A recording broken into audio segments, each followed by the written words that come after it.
Got the recording started. Okay, so again, for my housekeeping, what I'm looking to do is for the webinar format, we'll be outlining the importance of asset management in your organization and how our automated solution, WebDPW, can help. To participate, if you have any questions at any time, feel free to type them into our webinar chat. There will be times that I'm going to open up the mics for additional questions. I may not answer your question immediately, as I may answer it through the course of this presentation, but I will be sure to address them by the end of this presentation. Now, this session is being recorded, so if you would like a copy of that, I can make sure we provide you a copy with a link to where you can view that again later at your own leisure after the conclusion of this webinar. So what is it that we're hoping you're going to take away from this presentation? There is something that had to drive you into learning more about our solution and how it's going to help you manage your day-to-day operations. So I want you to visualize those problems that you're facing as I go through this presentation. What I'll be covering are some major issues facing public works departments across America, some of the underlying causes of those issues, what the impact is to those organizations, and how our solution can be used to assist you with managing and overcoming these issues.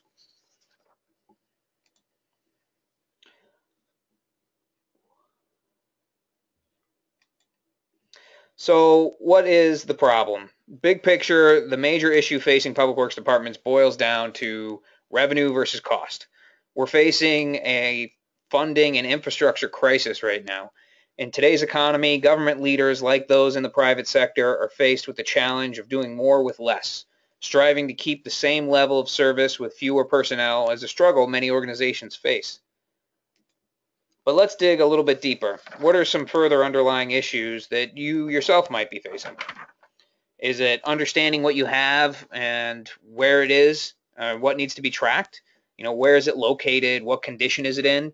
Is it being reactive instead of being proactive? Is it knowing the best practices for maintenance? Are those best practices being used, or are they being done in a cost-effective way? Is it budgeting for maintenance or replacement strategies? Those repairs and replacements can be really costly, and you don't want to eat up your budget too early in the year. Providing a better service to your citizens or customers, handling the loss of institutional knowledge. You have experienced individuals that walk right out the door taking all of that knowledge with them. So what are some of the underlying causes?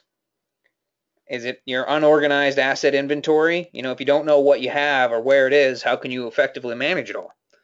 Is it your constantly aging infrastructure? Time just certainly isn't on our side with regards to that one.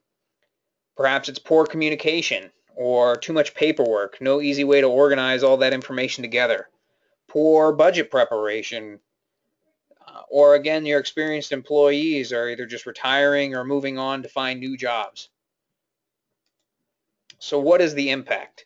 Your organization, your department, that's the impact. You've got pressure to lower capital expenditures. Time is wasted on learning curves of new employees when knowledgeable ones are leaving. Reduced operating costs. Everything you do revolves around money. Managing facilities, paying salaries, vehicle and equipment maintenance, cost of parts, tools, supplies, everything. So what is the solution? An asset and work order management system is the solution. It's necessary to have an easy to use and understand software with minimal training, because many people of varying skill levels are going to be involved, both internal and external. And it's impractical to implement long educational procedures. In this industry, success means avoiding failure. You need to be able to improve preventative maintenance activities in order to extend asset life and to maintain compliance. You got to comply with government regulations and reforms. You got to find ways to minimize operational costs, prioritize work and related tasks for improved customer service and project execution. The concept of an emergent system is an important one, where all users, both internal and external, can work and collaborate in a shared environment, improving communication and benefiting from its use. Our solution is WebDPW. We provide a web-based solution to your asset and work order management needs. We work with multiple organizations ranging from Department of Public Works, highway departments, water utilities, sewer districts, counties, and many more. Our solution provides these entities with the means to conduct their business on a day-to-day basis. Track asset inventory, service requests, work orders, fleet maintenance, job costing, offering comprehensive reporting, along with GIS mapping functionality. Municipalities that are successful at asset management are those that develop a culture of linking all of their activities directly to their assets. There is little done within a municipality that can't be tied to an asset, be that from water meter service request to road work, even to include new construction and fleet maintenance. And implementing an automated solution to link these activities is key. So what's next at this point? We've covered the major issues facing public works departments, some of the underlying causes, the impact of those causes, and our solution. So before I go in any further into showing off our system, I would like to take this time to just survey my audience, get a better understanding of who you are, why you're here. So I'm going to go ahead and set up a little polling question to try to gather some of that information. If you go into your webinar screen here, I'm going to be pulling up a poll, just 5 real quick questions. Select the option that best pertains to you, and I'm going to give you some time to fill that out. So I'm going to go ahead and I'm going to select the first one. How would you describe your primary role? Ooh, we'll launch that.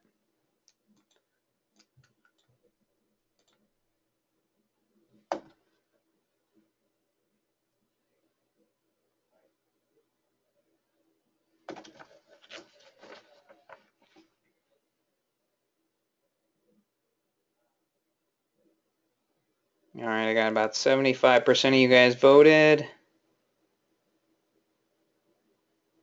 Almost there.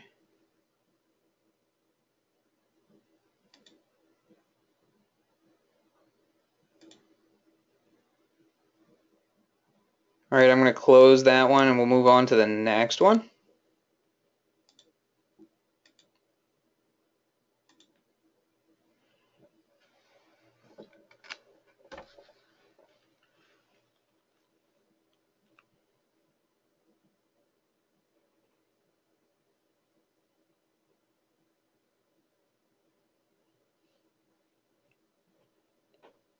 All right, that's looking good. I'll close that one and move on to the third question.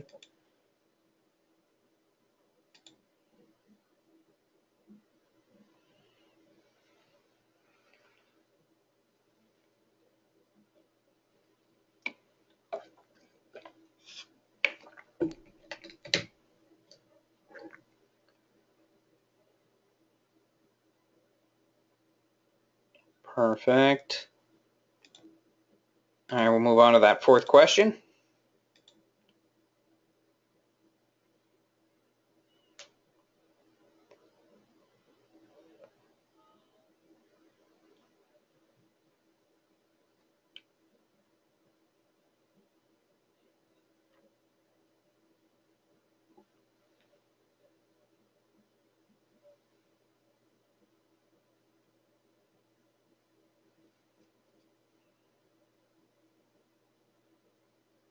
All right, and we'll go ahead and move to that last one.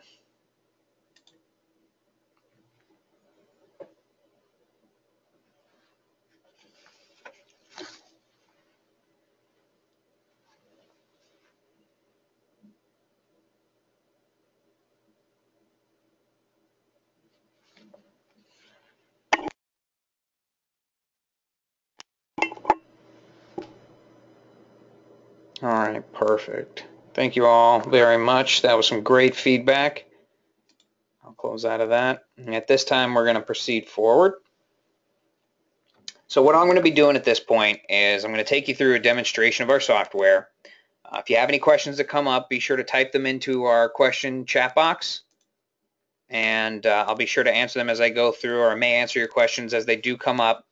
I'll also open up the session towards the end of the demonstration for additional questioning at that point as well.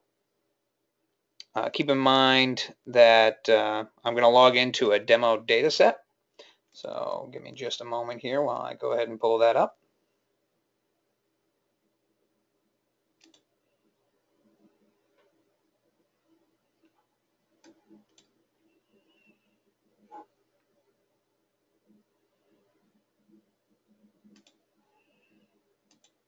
Okay, I'm going to go log in.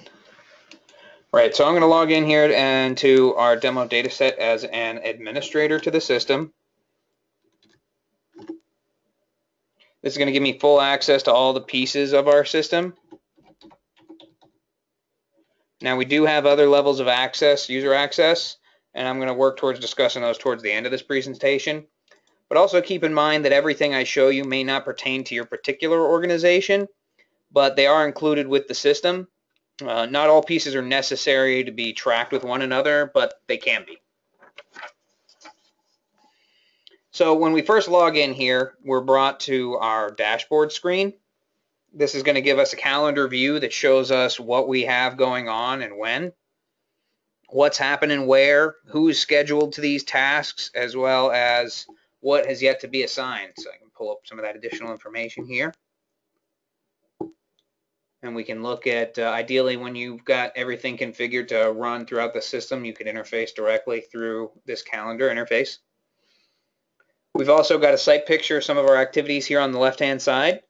On our dashboard, we can see our work order summary. It gives us a breakdown of where our work orders are, in what progress or what status. And if you utilize our system for invoicing, we can see the information with regards to invoicing. Oh, let's do that. Can you see the screen now?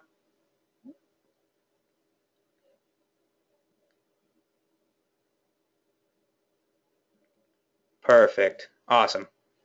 All right, so again, we logged in here. We're logged into the dashboard screen. This is the first view you get when you log into the system.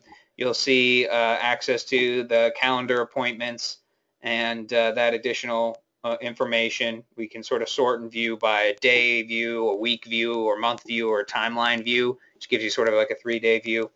This is where you've got your site picture, your work order summary, and your invoice summary. Now, I'm going to go into talking about our assets. Now, the first step in implementing an asset management plan into any organization is to set up your asset inventory. In our system, we track assets and equipment as separate items.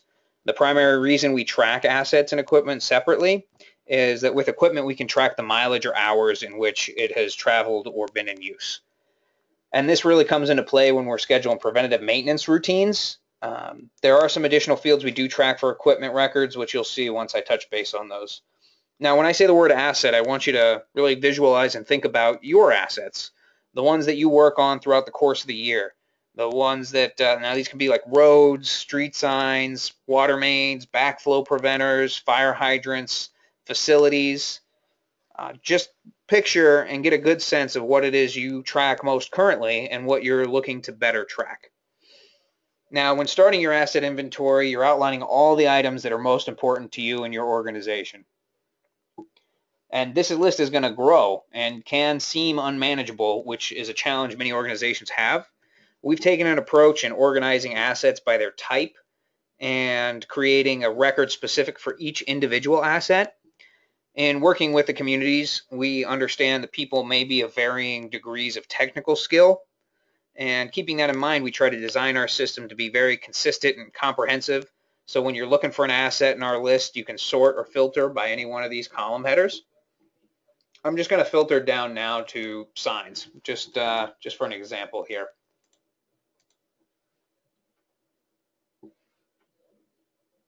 All right, perfect. So here you can see a complete listing of all the signs that I've got. And I'm just going to use this green pencil over here to edit this one sign record so you can see what an asset record looks like within our system. Here we are at the general information screen. This gives us some basic information about the asset we have selected, the type, department, description, notes. We can track the location of the asset by either street address, crossroads, segments, or by GPS coordinates. We can also track contact for any of our assets as well. Now, we can track some more detailed information about this asset using our custom fields. We have custom fields that apply to all of our assets, such as condition, likelihood of failure, consequence of failure, and many more. These are customizable fields to your particular organization that would apply to every single asset record you have within our system. And we can also track more asset-specific custom fields. So for this sign, you may want to track what's the nomenclature, what is the post type, is it retroreflective? Now, if this were, for example, a road, you may want to track pavement condition index, what material it's made out of, what's the width.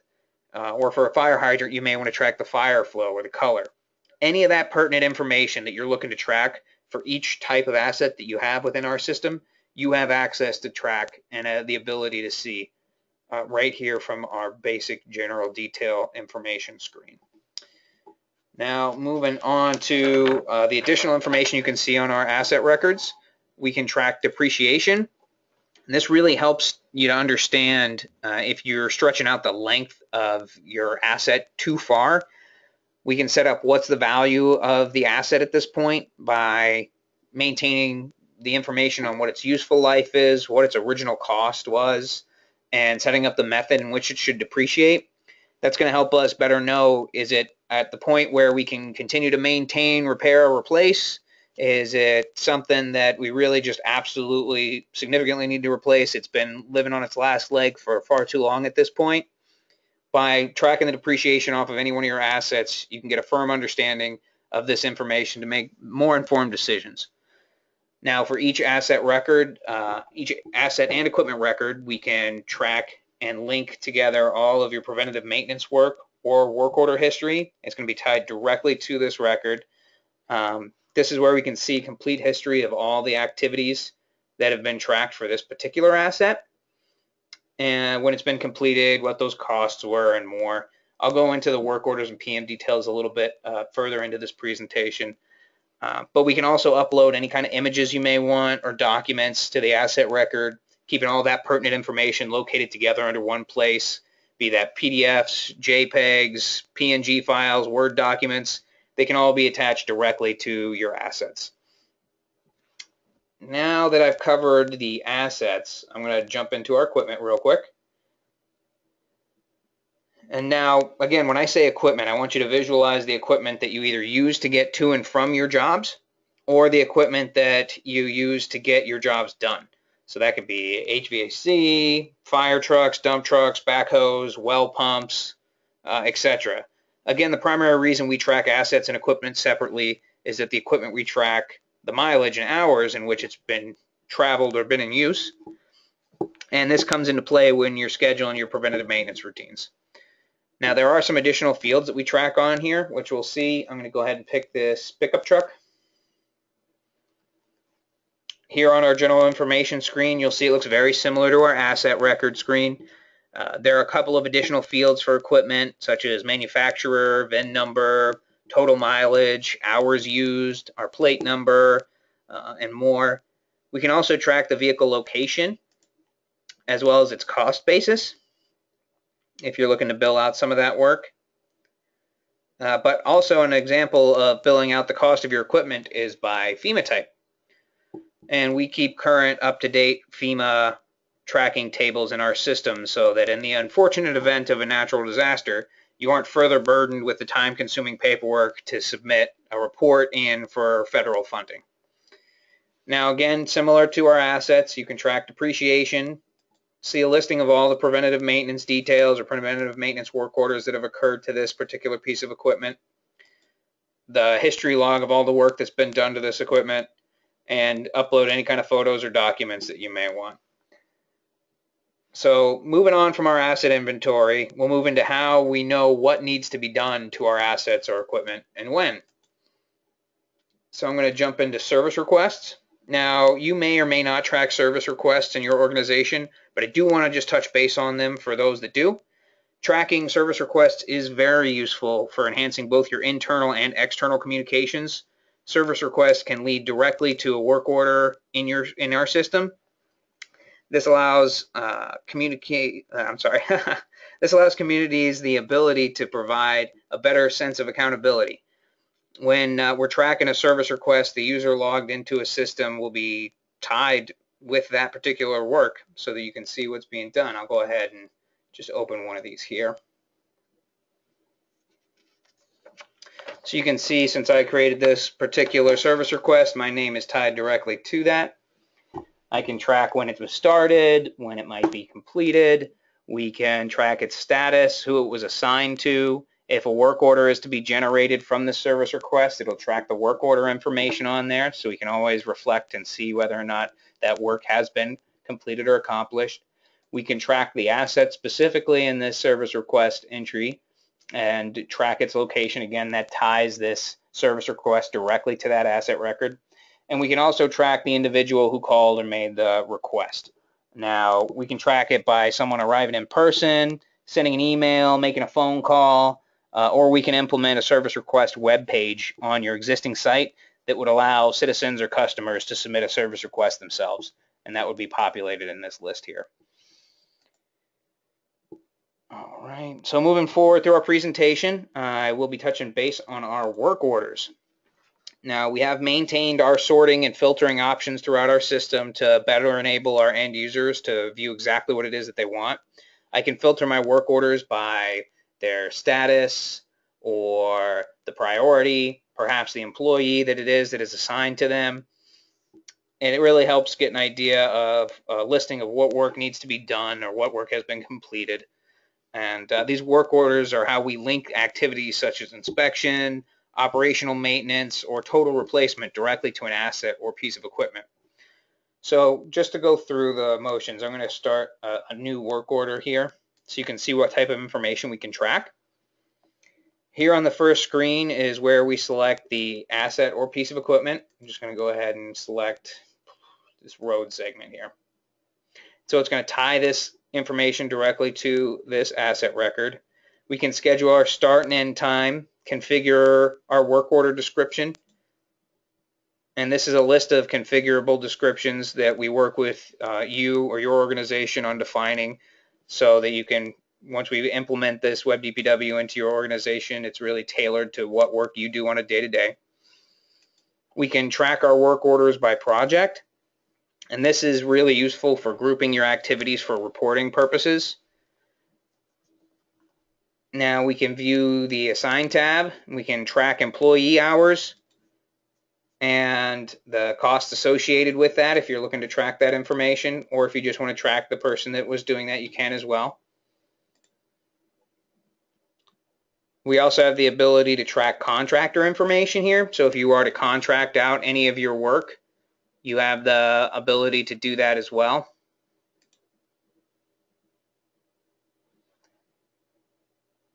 Give me just a second, Paul. I see you rose your hand there. And if you want, you can type in your question into the question box, and I'll look at that as well. So we also have the ability to track material or inventory throughout our system. And here I can track if you keep stockable items on hand in your organization, or if you just want to track the cost associated with using all of these parts, you can. So whether it's stockable or not stockable, we can track those costs so that you get better reporting to understand the total cost of ownership of doing the job. You can see what our total quantity is on hand if you're using this to track what you do have in stock. The total quantity that's committed to other work orders. You can set up a minimum quantity to have on hand at all times, and then that should give you what your reorder quantity is, so that when you do go to add these, or if you want to select a different piece of equipment, you should know how many have been used for different work orders, how many you may need to order at that point in time, so that you can complete the work that you've got ongoing presently. We can also track equipment used and upload any kind of photos or documents in there as well. Now, you may not track all this information on any given work order in your organization, but this does outline the depth of information that can be tracked within our system, just to tell you how truly you can capture that total cost of ownership for maintaining your assets. Now, these work orders, when scheduled, will show up on that calendar view you saw when we first logged into the system, and they can be directly updated from there. They can also be updated from this work order listing, from our mapping interface if your assets are tracked by GPS coordinates or if you have GIS mapping, or perhaps by our mobile application, which I'll touch base on. We also have the ability to print and email these work orders to the individuals responsible for completing them. And you'll notice that some of these printers or email icons are red and some are white. When an icon is red, that indicates that it has been printed or emailed. And from there, you can make sure that that work has been passed along to the next individual. So now that I've covered the work orders, I'm going to move forward into looking at our time cards. These time cards are tied directly to a work order that's been completed or created, rather. We can track time cards per work order for each individual that's been assigned to them. So you can get a true understanding of what's happening, how long it took, perhaps if you need to type in an explanation as to why there was a delay on the job and it had to be pushed on to the next day. We've got the facility to track that information in here. All right, now I'm going to jump into our PM work orders. This is really where we work towards being more of a proactive organization instead of reactive. By setting up an accurate preventative maintenance routine, it's very essential. You'll notice that the PM work order is going to be very reminiscent to our work order screen. So I'm just going to go ahead and create an equipment PM work order here.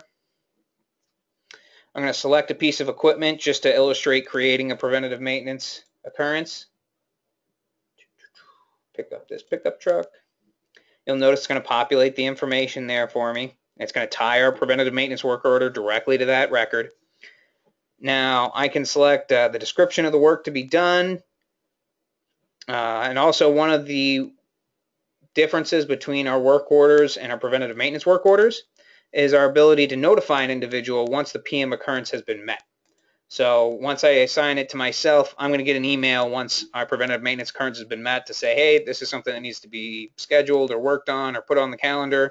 And then that leads to the accountability of getting your work tracked. Another difference that we have is down here under our PM type, I can click scheduled.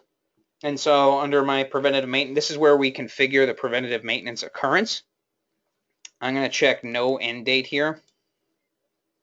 And here I can set up the occurrence by the hours the piece of equipment's been in use, based off of a daily occurrence, weekly, monthly, yearly, or based off of the odometer. So just for an example, I can set up one occurrence for every, let's go put that on the odometer, for every 3,000 miles for this truck. Now, just like our work orders, I can assign my employees or assign contractors or track contractor hours or amounts, track my materials or parts associated with getting this job completed, as well as upload some additional photos or documents, perhaps like a checklist of what needs to be completed for this particular preventative maintenance work order. Now, let's move on to our reporting. I will touch on billing just for a moment. You may not do this in your particular organization, but we do have the ability to bill out any of the work on any of our work orders or PMs to a particular account or a customer, and that's based off of the total cost of all the work that's been done in a particular work order, and we can track receivables or payments for any of those invoices. Now, moving on to our reporting, we do have a large list here of canned reports in our system, and a system is really only as good as the information you can get out of it.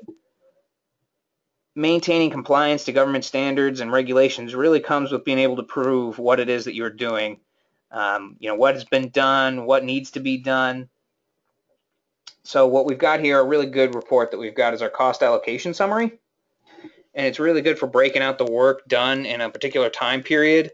It allows you to filter down some additional information as well, so I can select my date range, filter by asset type or asset number, project name or work order status. I'm going to leave these all open so that I can get a real good viewing of a lot of data in our system.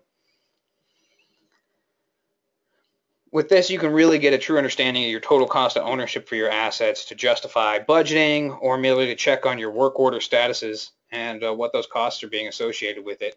I've got my completion date, the work order number, project associated with it, what asset it was, any accounts that it may need to be billed to, the labor hours, the labor amount, contractor amount, materials, equipment amount, and then a grand total. And I can go to the final page here for a complete grand total. Now, any other reports in our system that we create or can be generated can be exported into a PDF, CSV, Excel, rich text, or a web archive file, which really comes into handy when you're trying to give some people additional information. Another really good report I just want to touch base on, if you do happen to track inventory within our system, this is a great report to be able to show you what you've got on stock, and you can create a need to order report. So I'm just going to go ahead and view that. We can filter that down by vendor and additional information as well. So here you can see I've got a listing of what my items are, what the name is, the part number, who my vendor might be, how many we've got, or how much it costs, how many we've got on hand, and how many we do need to reorder. Now, in the event that our canned reports don't provide you with the information that you're looking for, we do have the facility to create custom reports. So essentially, any of the information that you track within our system, we can generate a report based off of that information because we have access to every single data table in our program to be able to tie all those records together to get you a listing of the information that you may want to see. Okay. Now, it is important to have a robust and flexible system that is customizable to your needs. As I said at the beginning, no two communities are the same.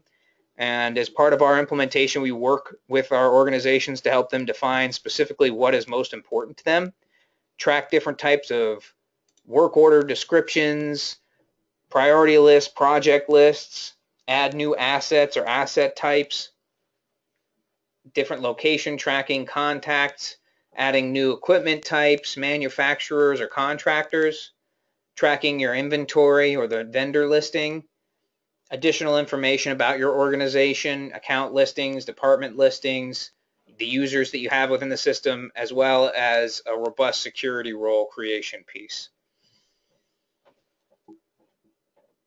Now that I've touched base on some of that flexibility, jump back over here and let's take a look at our advanced mapping. Now, when working with varying communities, it is important to visualize where your assets may be located and to get a visual representation of where a majority of the work is that's being accomplished and where it's taking place.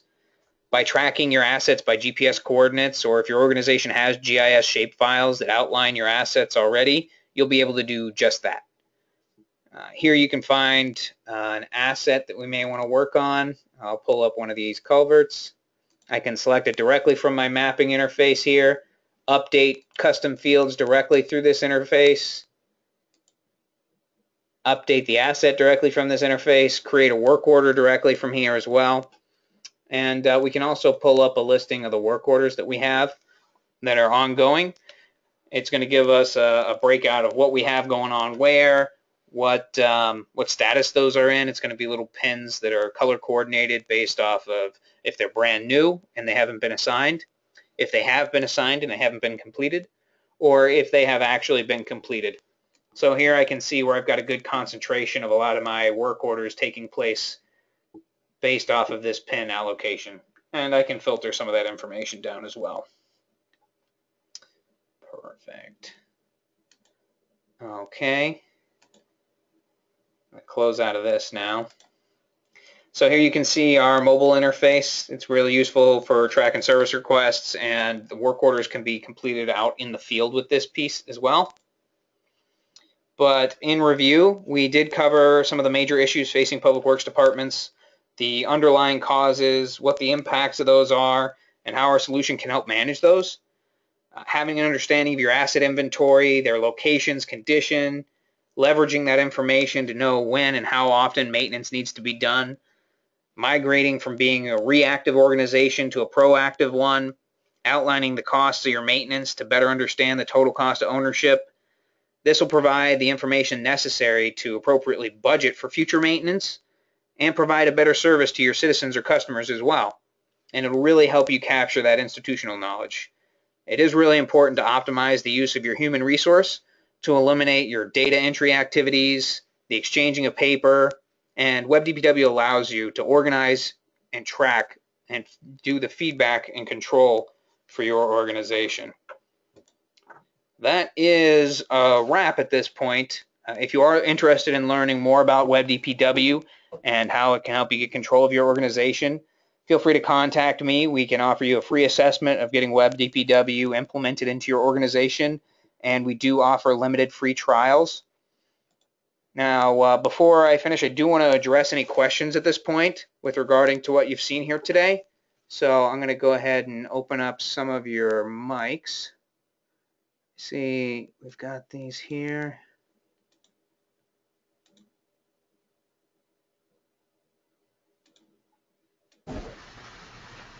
All right, I'm turning on a couple of your mics here. All right, were there any questions that you guys had based off of what you've seen here today?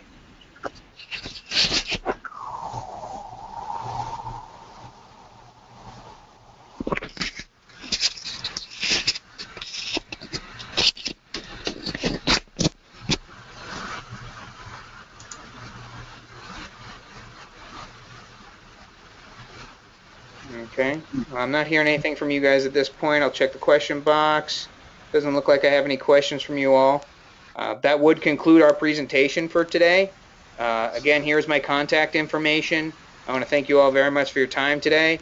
And if you do have any questions, feel free to reach out to me and we can work forward towards getting your organization set up with WebDPW.